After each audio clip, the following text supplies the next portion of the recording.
there's been requests that I start recommending more books. So I brought some today to recommend. So we'll get that. Jim, can you hear me back there? Patrick? Yeah. Back there? Good. Okay, so today we're going to start in week 8 for the spiritual warfare. Here are 2 possible titles. Hey, Brian. Good to see you back there. Angels and Demons in Our Daily Lives. Or the other title is A Sure Cure for the Devil, Demons, Paul's Brain Damage, and Phil's Golf Swing. That's my golf swing. So we'll talk about the sure cure in a little bit.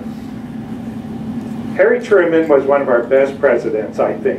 And he had a saying on his desk, the buck stops here. Decisions. One time he asked that his advisors send him a one-handed economist because he got tired of his economist saying, well, next year the economy here is going to be really good in America. But on the other hand, next year it might not be so good in America.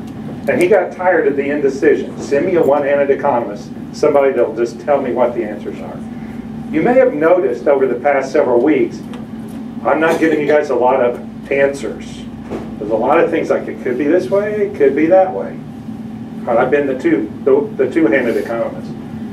I talked to Mitch this week about that. He talked about a Bible school professor that he had that talked about the tension that you have to go through when you study the Bible. And he told the early students, if you can't handle this tension, you need to leave.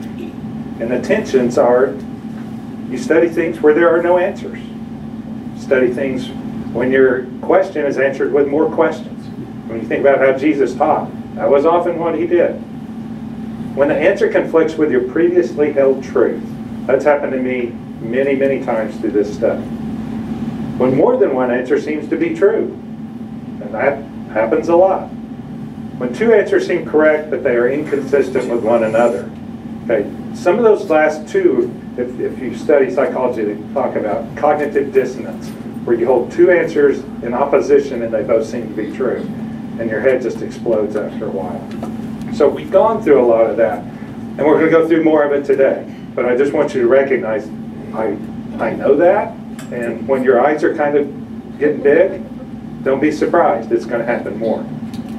Last week we talked about, Todd asked, what are some of the scriptures we're going to be talking about? So I'm going to read through a few scriptures really quickly that will give you an idea of what we're going to talk about today. And to make it easy, I put some of the key words in red.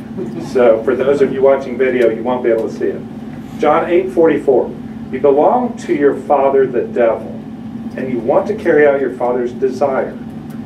He was a murderer from the beginning, not holding to the truth, for there is no truth in him. When he lies, he speaks his native language, for he is a liar and the father of lies. Connections of these words: desire, truth, lies. You are a child of the devil and an enemy of everything that is right. Remember, Jesus taught before about how children act like their fathers. You are full of all kinds of deceit and trickery. Will you never stop perverting the right ways of the Lord? That's from Acts 13:10. Romans 1:21. For although they know God, they neither glorified him as God nor gave thanks to him. For their thinking became futile, and their foolish hearts were darkened. Darkened is a word we'll come back to. Right here, Ephesians 4:18. And we've seen this verse over and over through the lessons. They're darkened in their understanding and separated from the life of God because of the ignorance that is in them due to the hardening of their hearts. And when we talk about hearts, probably Westerners think about brains the way that the Jewish people were thinking about hearts. It's the center of who you are, how you think. So it's not necessarily your emotions when we're talking about hearts. Think of it more like we think about brains. 1 Timothy 4:1. The Spirit clearly says that in later times, some will abandon the faith and will follow deceiving spirits and things taught by demons. So I was talking last week about how I think demons and angels affect us in the daily lives. So here's just what I think demons affect us. I think their job is to sow deception and falsehood and discord in society, churches, and individuals. I think that's their strategy. Can they still harm us physically? Probably. I think so. But I don't think that's their main strategy. I think this is the demon's main strategy. And I think the strategy of the angels is to offset that. Okay? Deception, falsehood. Remember the going up real quickly. Deceiving, darkened in their understanding. Futile, foolish hearts. Deceit and trickery. This is what we're fighting in today's world. This is the battle that we need to figure out how to overcome. And the good news is today I'm going to give you the answer to that. Okay? We are going to have answers today if I get through everything. Yeah. This is why you didn't want to start class late, but we did anyway. Deception. When you read a lot of books on spiritual warfare, they often say things like spiritual warfare is truth versus lies. And this is an all-encompassing answer. Truth versus lies. I think that's just a very tiny part of deception and trickery. It is truth versus lies, and there's no doubt about that. But it's bigger than that, and it comes in all sorts of forms. Just what is good and what is evil. In our world today, it's sometimes hard to figure that out. What's reality versus fantasy? What is real? If you don't get that, you're going to be misled. The biggest, important versus distraction. I think that in today's time is the biggest issue. We are known as an entertainment society. Our lives are built around being entertained, and you might as well substitute in distraction for entertained. It is how are you distracted? I looked on the internet today, my favorite place to learn, just about. How many hours a day does the typical adult spend on their cell phone? 5 hours. 3, 5, 6. Depends on where you look, is the answer. Somewhere between 3 and 10. Okay, 3 and 10 hours a day. And I'm not talking about doing useful stuff on the cell phone. Most of that time is spent piddling in one way or another. Where did those hours come from? What were we doing before with those hours? We may have been piddling with those hours. We may have been watching TV. Very likely we might have been talking to our kids, maybe even talking to our spouses, right? Important versus distraction. This is a killer. True doctrine versus false doctrine, and Paul talks about that several times. Exact obedience versus perversion of exact obedience. This is part of this is I don't want to read it right now, but 1 Kings 12, 25 and 30 is a perfect example of obedience versus perversion. Guilt versus innocence. If we were to take a quick poll, let's just take a quick poll. Who in here has ever felt guilty over something they shouldn't have felt guilty about?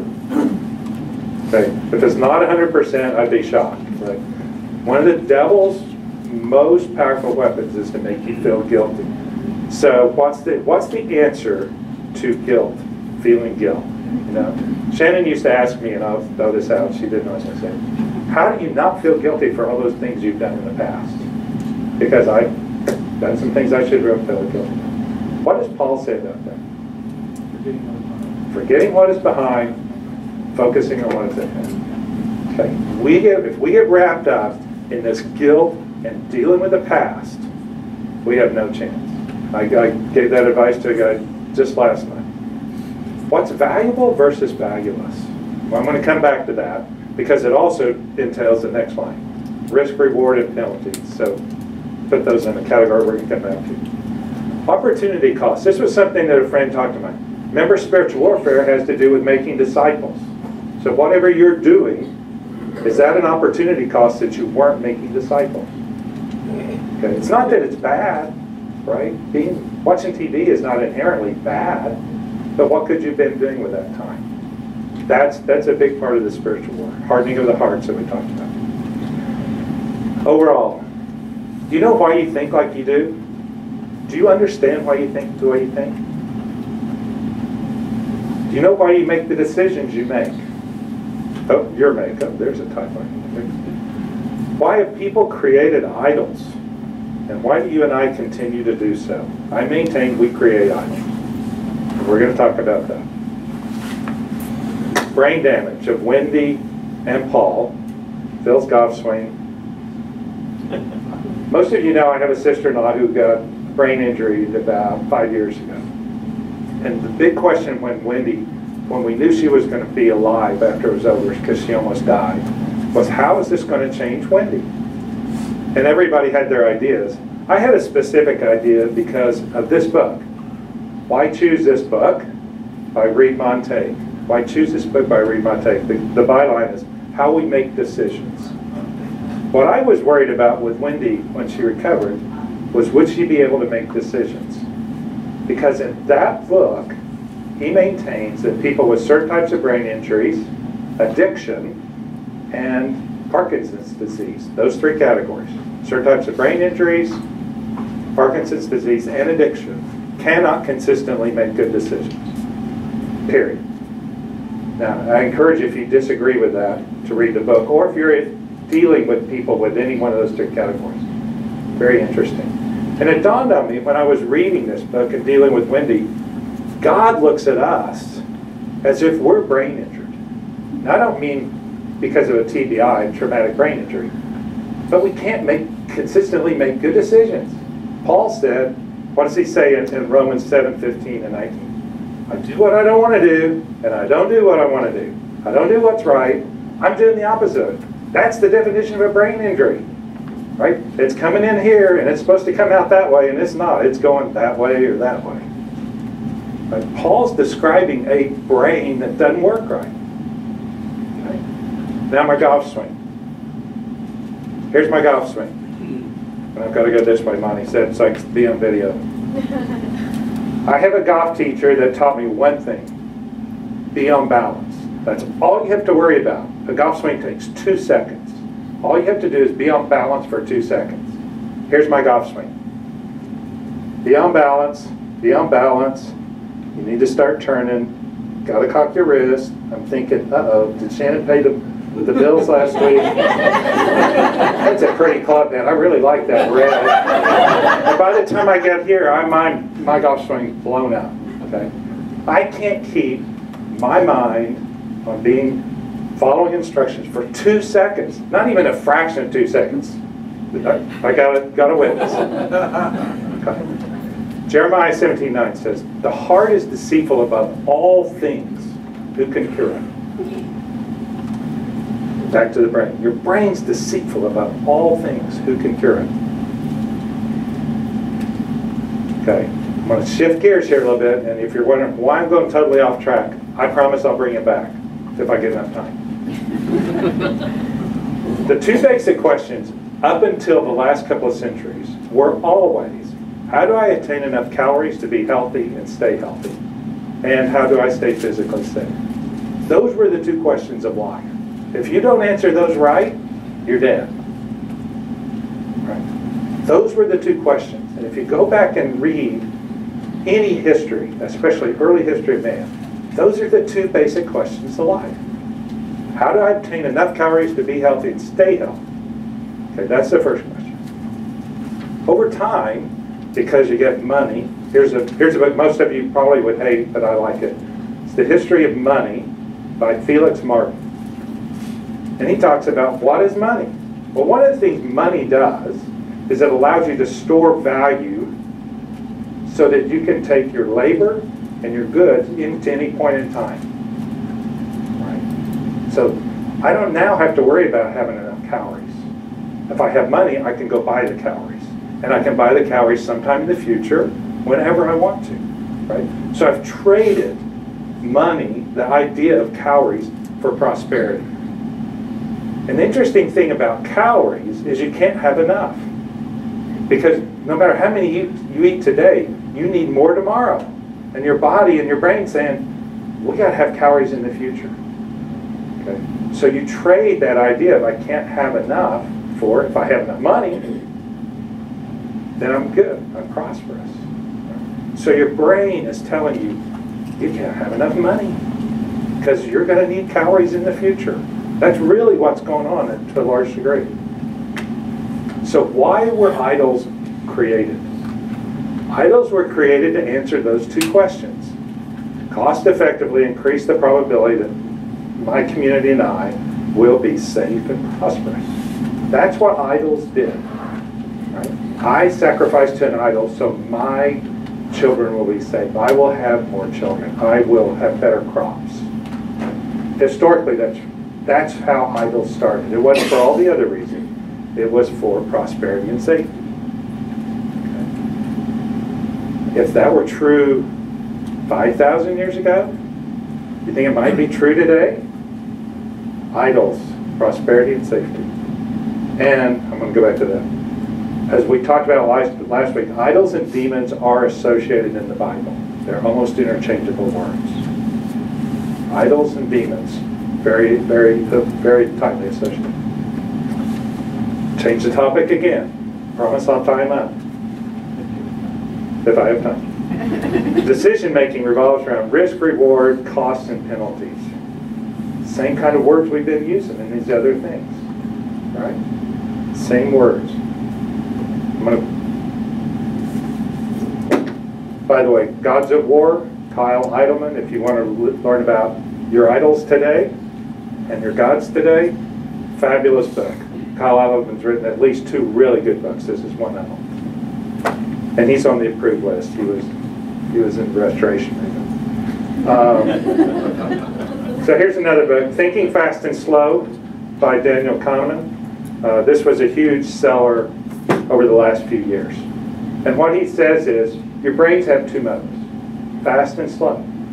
How many have ever driven to Oklahoma City and can't remember what you just did for the last hour and a half? Right? You got there, your brain was in fast mode. You're not having to make any decisions, you're not having to think. You've done this a million times. You're over there and you just got there. Right? It was almost like you were transported Star Wars wise. That's the fast mode. You don't have to think. And it doesn't use very many calories. Your brain uses a lot of calories for your body. It's a big calorie consumption. So your brain wants to be in fast mode because it doesn't use up very many calories. Slow mode, very calorie intensive. Your brain does not want to be there. First, it's not pleasant, it's hard, and it uses lots of calories. Idea of brain. If you're driving and somebody says, what's the square root of 121? You will slow down. Because once your brain engages into a mathematical deal or a really complex decision making, you'll slow down. Because now your brain switched gears from fast to slow. It's 11, by the way. So, if you have to do that, you're switching back and forth to fast and slow. Calories, back to the calorie intensity. Your brain doesn't want to be in slow mode. It wants to be in fast mode. One of the ways it does that is it tricks you. Your brain tricks you. And it says, oh, that's not important. Let's think about this. Let's think about da-da-da-da-da. So it switches you from what's your task to a different task. Or it says, oh, it's about 10, da-da-da-da-da. Right? You approximate. Your brain doesn't want to be thinking deeply. Your brain wants to be there. And it has all of these little tricks. You don't even know we're in there. But there's a reason they're there. If you had to think about every decision, you probably make a couple of million decisions a day. Because your brain's sitting there, should I breathe? Should I make the heart beat? A lot of decisions. If you had to think about those, you'd die. Okay? So you don't want to be in slow mode for most things. So here's some decision points. And we're going to talk about, we're starting to get to answers. How much time do we have? 10:25, we're going to make it. This is great. Okay. This is something one of my friends told me this week. The best decision rule, most important decision rule, is to have absolutes that you will not violate. Because if you have absolutes, you don't even have to think about it. Use 0 calories. You never have to make a choice. Think about the 10 Commandments. Don't do this. Don't do that. Don't do this. Did Jesus didn't have to think about that? Am I going to murder somebody? Nope. Am I going to commit adultery? Nope. It's off the table. What a great set of decision rules, right? Job 31:1 is one of the best verses. Any men know it right off the top of their heads? 31:1. I made a covenant with my eyes that I won't look at a hot young woman. That's my translation. Job A hot young woman walks by, he doesn't look. He made a covenant with his eyes. Do you think Job had to worry about adultery and other things? He had a hard, fast rule. It works. Okay. One of the most important things about decision making, and I'm not being a football coach, I can imagine, like, don't jump off sides. You got some rules here. Don't do this. And so you have those. Step 2 is focus how you make decisions. Now I'm going to really generalize here, and I'm actually going to do some math, so we're going to have to shift into slow thinking. But let's go back to an earlier time in your life. Your mom says, I just made cookies. They're on the shelf. Save them for dinner. Do not eat these before dinner. I have to leave the house and go to work. Save the cookies for dinner. She leaves the house. Now your choice is, should I save those cookies for dinner? Or should I not? So this is how I think people make decisions. And I've got a lot of different forms for this equation. But basically it's, what's the reward, what's the penalty, and what's the risk of the penalty? Now, your brain, I'm going to go back to the Reed Montaigne book, how you make decisions. Your brain uses, your brain's a big calculator. And basically what it does, it assigns points to different things. And somehow your brain is smart enough that it can assign points to totally dissimilar things. Cookie versus getting spanked. Okay? Those are two totally dissimilar things. But your brain can say how many points they're worth. Okay? So in the first case, the one on your left, I'm saying the penalty or the reward for having a cookie is 100 cookie points, or pleasure points is probably a better way to do it. 100 pleasure points. There's a 30% chance I'm going to get caught because mom might come back. She might ask dad. My little brother might tell on me. But there's a 70% chance I'm going to get away with it. But 30% chance I'm going to get caught. And if I get caught, I'm going to lose 200 points. I'm going to get spanked. I'm going to lose privileges, get set in a corner, not watch TV, take away my cell phone. 200 points. If you were to say, what's 0.3 times 200? It is 60. There we have an account, right? 60. 100's more than 60, so I'm going to take the cookie. Really easy, right? More points than I lose on a risk basis. Now, this is a simple thing. This is how we make decisions on everything in our life. Some form of this equation. On the other hand, after I've had some of my mom's cookies, a week later, I think, her cookies really aren't that good. And I'm finding out that my little brother's more likely to tell on me than I thought because I didn't beat him up enough.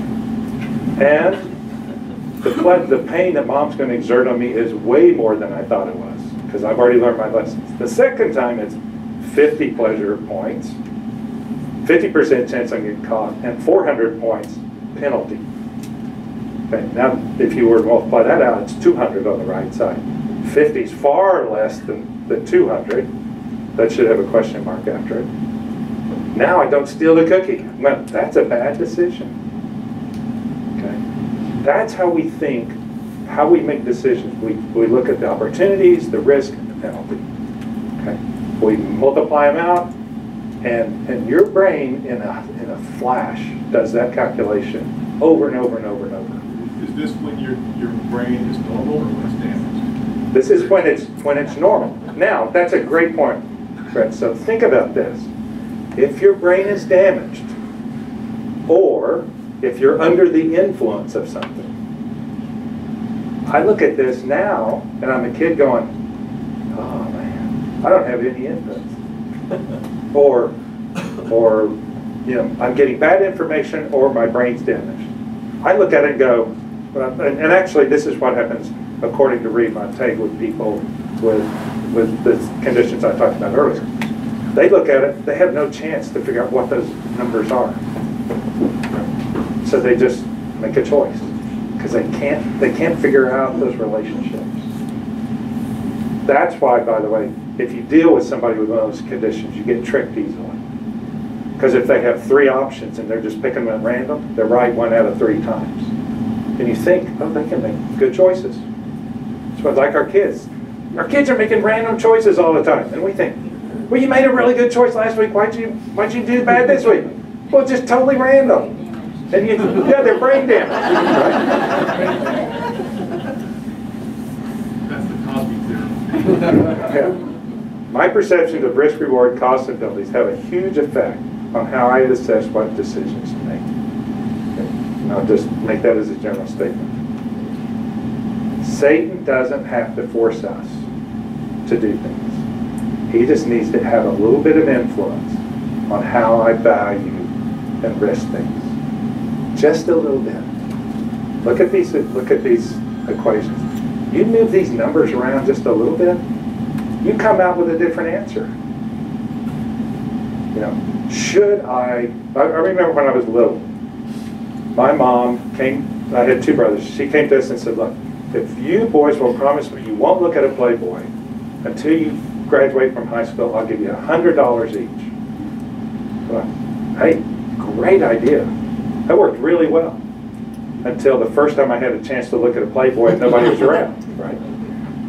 Those numbers flipped a whole lot. It's like, oh, risk went way down. All I got to do is lie to mom. She won't know.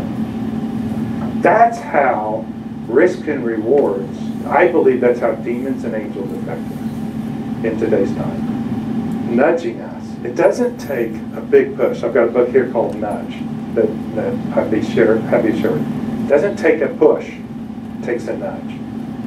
Now, what's the answers? Philippians 4:8. Finally, brothers, whatever is true, whatever is noble, whatever is right, whatever is pure, whatever is lovely, whatever is admirable, if anything is excellent or praiseworthy, think of these things. You put your head on these things, you are not going to get influenced to do the other things. Submit yourselves then to God. Resist the devil and he will flee from you. It's not talking about you're already in the situation and go, oh, stay away from me. He's talking about resist over a long period of time. Do the first set of verses that I'm talking about. Be self-controlled and alert. Your enemy, the devil, prowls around like a roaring lion looking for someone to devour. Ties him perfectly there. You want to overcome the lion, the devil? Be self-controlled and alert. Resist him. Stand firm in the faith. Bill, I think that scripture there in James, the middle one, that's a hard one. I mean, it's like you've got to resist and resist and resist. Go backwards. What do you do before resist? Well, I'm just saying, you said that he will flee you. Is it the submission that is fine? I mean, the full, because Stay with it. he hasn't resisted me in a while. I mean, he's still coming. For you to resist, I mean, submit, right? Okay, so I'm going to go one more slide and then we'll finish this. Well, I'll come back to that. Here's the sure cure. It's obedience. If I'm brain damaged, and I'm going to go a little bit farther than this. I have a friend that had Parkinson's, and I was in business with this guy, and I'm getting really weird stuff happening in this business. I finally figure out he can't make choices. Not because he's a bad guy or dishonest. He has Parkinson's. He can't make them. So I started studying the idea of what would I do if I knew I was getting Parkinson's? And I knew for the rest of my life I would not be able to make good decisions for Shannon and my family. What would I do? And I started studying, and thought about it for hundreds of hours, literally. I gave talks on it, and I have a friend with the Parkinson's Association. Gave talks. What do you do if you know your brain is not going to be capable of making decisions? The answer always came back to, I have to submit and I have to obey. Because I'm not capable of making these choices. I am not capable. That's why God throughout the Bible says, obey me. Do what I'm telling you. Submit to me. Because you're brain damaged. You don't even know it. You can't tell the difference. Okay. First covenant. Or I think it was first covenant. It probably wasn't. The people all responded together. We will do everything the Lord has said. Then the Lord starts giving them the 10 Commandments and the rest of the stuff. And they go, oh, wait a minute. We didn't mean everything. We meant some things. Okay. They were right the first time. We do everything. John 14:10. If you obey my commands, and you will remain in my love, just as I have obeyed my Father's commands and remain in his law. Obey. Submit. Those are the answers. Because, guys, we're brain damaged. And we got the devil out there that it just has to influence us a tick. And we're not capable, usually, of knowing when that's happening or what to do about it. And I would like to say it's different, because I like to think I'm really smart. But I'm brain damaged. Bill, a lot of people, and I teach special ed, and they use that as an excuse. So I have problems, and so I can do this. And they do. They use it totally to their excuse. I We do can't too, fix bro. it. I can't fix it, so explain it. Do we not do the same We thing? do. But What somebody said before class, the devil made me do it. Oh, I can't help it. The devil made me do it. God's saying that's not an answer. That's not your solution. Your solution is to listen to my word and obey. So, also important to understand, we go back to the verse about resisting the devil. I think too often we look at that as an event, and it's not. It's a process. We think, I'll resist him and he's gone. No, it's a process. It's a daily thing. We have to resist him over time. We have to obey. We have to submit. And that resistance is a process. It's not an event, right? And again, if we were in the Greek, that's what you would see.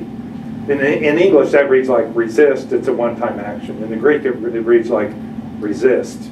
Keep resisting. It's this ongoing thing. Okay, that's what it means to resist. It's not, and it also means to prepare.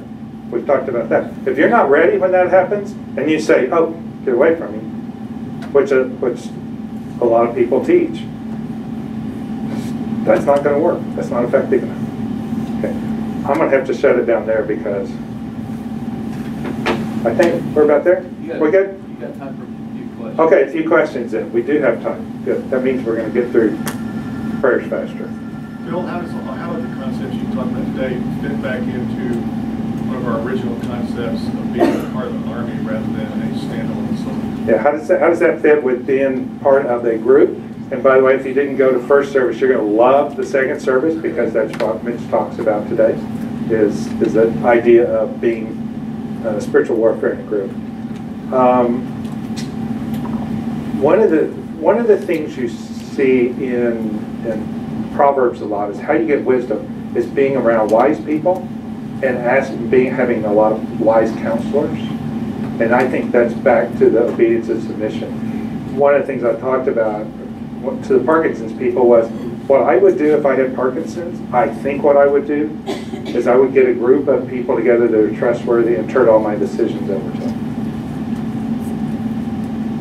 And Shannon would certainly be part of that, but I think in her wisdom she would want to have other people, that were more skilled in some of the other areas.